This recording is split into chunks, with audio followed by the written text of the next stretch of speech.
बोलने वाली गुफा।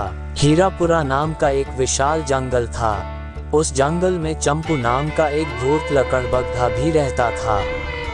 वह लकड़बग्घा जंगल के जानवरों को मारकर अपनी भूख मिटाता था। एक बार उसने शिकार करने का बहुत प्रयत्न किया, किंतु उसके हाथ कोई भी शिकार नहीं आया। अब वह लकड़बग्घा भूख से काफी परेशान हो गया था। अब धीरे धीरे सूरज भी डूबने लगा। चंपू लकड़बग्घा जिस जगह शिकार करने का प्रयत्न कर रहा था, वहां पर अब उसे कोई शिकार नहीं दिख रहा था। चंपू अब काफी थक भी चुका था। तभी उसकी नज़र वही पास में एक गुफा पर पड़ी।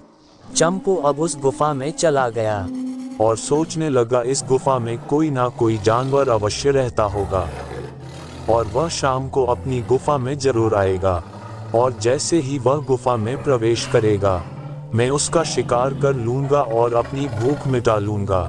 जब तक वह जानवर इस गुफा में नहीं आ जाता, तब तक मैं यहीं आराम करता हूँ। दरअसल वह गुफा एक बकरी की थी, जिसका नाम सुंदरी था। सुंदरी अपने बच्चे के साथ गुफा में रहती थी। शाम होने पर वह बकरी अपनी गुफा के पास आ गई, और जैसे ही वह गुफा में घुसने वाली थी, तभी उसने देखा गुफा के पास किसी जानवर के पंजों के निशान हैं। बकरी ने सोचा, उस जानवर के पंजों के निशान गुफा के अंदर जाने के तो हैं, परंतु गुफा से बाहर निकलने के निशान नहीं हैं, और ऐसा करने वाला धूर्त जानवर तो इस जंगल में एक ही है, और वो चंपू लकड़बग्घा है। अब बकरी समझ गई कि उसकी गुफा में कोई लकड़बग्घा गया तो है, परंतु वह वापस आया या नहीं इसका पता कैसे चलेगा। तभी उस बकरी ने मन में एक उपाय सोचा, और वह गुफा के पास जाकर जोर से बोलने लगी। गुफा, ओ मेरी बोलने वाली गुफा, आज तू शांत क्यों है? तूने तो मुझसे कहा था कि अगर मैं समय पर लौट आई तो तू मुझसे बात करेगी। अब तू मुझसे बात क्यों नहीं कर रही है?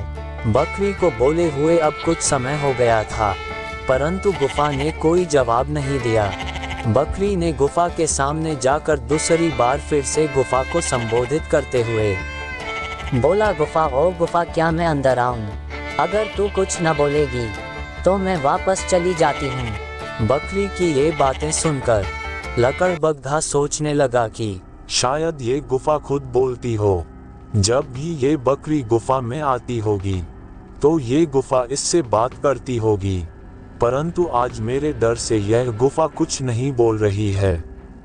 अगर यह गुफा नहीं बोली तो बकरी को शक हो जाएगा और वह इधर से चली जाएगी और मैं भूखा ही रह जाऊंगा, इसलिए मैं ही बोल देता हूँ। और यह सोचकर लकड़बग्घा स्वयं ही बोलने लगा, आओ सुंदरी बकरी बहन, मैं तो कब से तुम्हारा ही इंतजार कर रही थी, अंदर आ जाओ।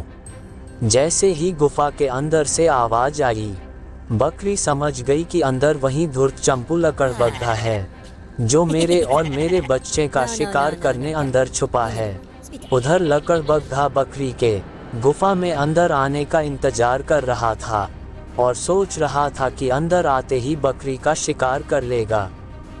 और बाहर गुफा के अंदर से आती आवाज सुनकर बकरी अपने बच्चे के साथ तेजी से अपनी जान बचाकर तुरंत वहां से भाग गई। और भूखे लकड़बग्घे की गर्जना सुनकर गुफा के आसपास के जानवर भी वहां से चले गए।